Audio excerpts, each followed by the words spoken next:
No period of history is more misunderstood or underappreciated than the Middle Ages.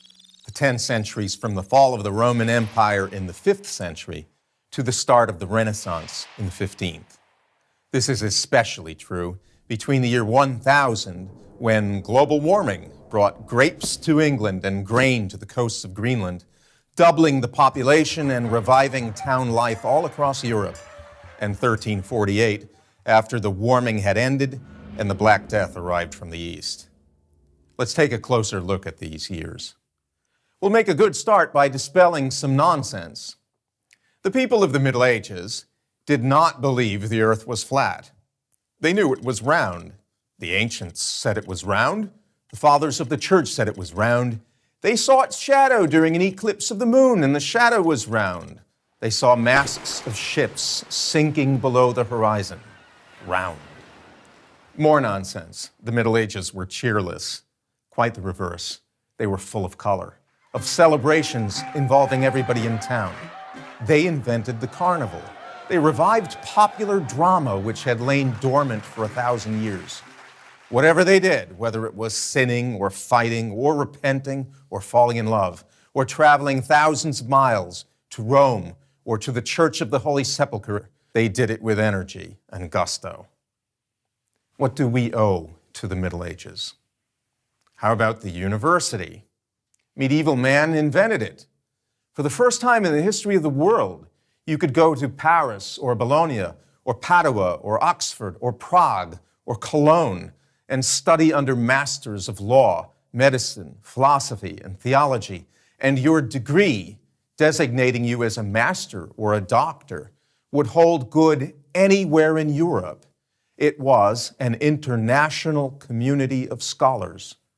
A young Thomas Aquinas, born in southern Italy at the beginning of the 13th century, would travel to Cologne to study philosophy under the philosopher-biologist Albert the Great, then to Paris, where he taught theology and philosophy, then to Rome and back to France. And this sort of thing was the rule among scholars, not the exception. How about modern science?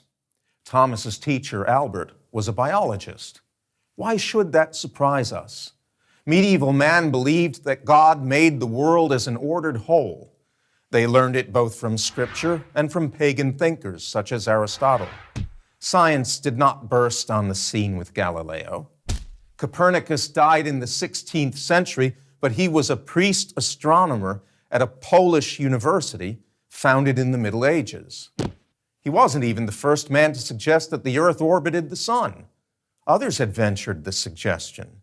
Most prominent was the late medieval Nicholas of Cusa, a philosopher and a cardinal in the church.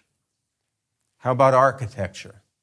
If the Middle Ages were dark and ignorant, how come ordinary people, masons, carpenters, painters, sculptors, glazers, erected the most beautiful and majestic buildings to grace the earth, the Gothic cathedrals, without power tools, with pulleys and winches and scaffolding in their bare hands? They built up lacework in stone and glass, flooding vast interior spaces with color and light. We have nothing to match their complexity and beauty. And art? Studying the ancients, medieval man produced whole genres of art that the world had never seen. There had never been anything like Dante's Divine Comedy, or Chaucer's Canterbury Tales, or the Arthurian legends of Chrétien de Troyes, or the paintings of Giotto, or the astonishingly beautiful and precise work of the illuminators of manuscripts. What else do we owe to them? Western music. They invented our musical notation and Western harmony, not to mention the humble carols we enjoy at Christmas time. A tradition of local self-government. Witness the chartered towns all over Europe, free associations of men united for the common good, friars, guildsmen, members of lay orders devoted to good works, people who established schools, orphanages, and hospitals. Far from the Dark Ages, which it is popularly called, the Middle Ages might better be described as the brilliant ages.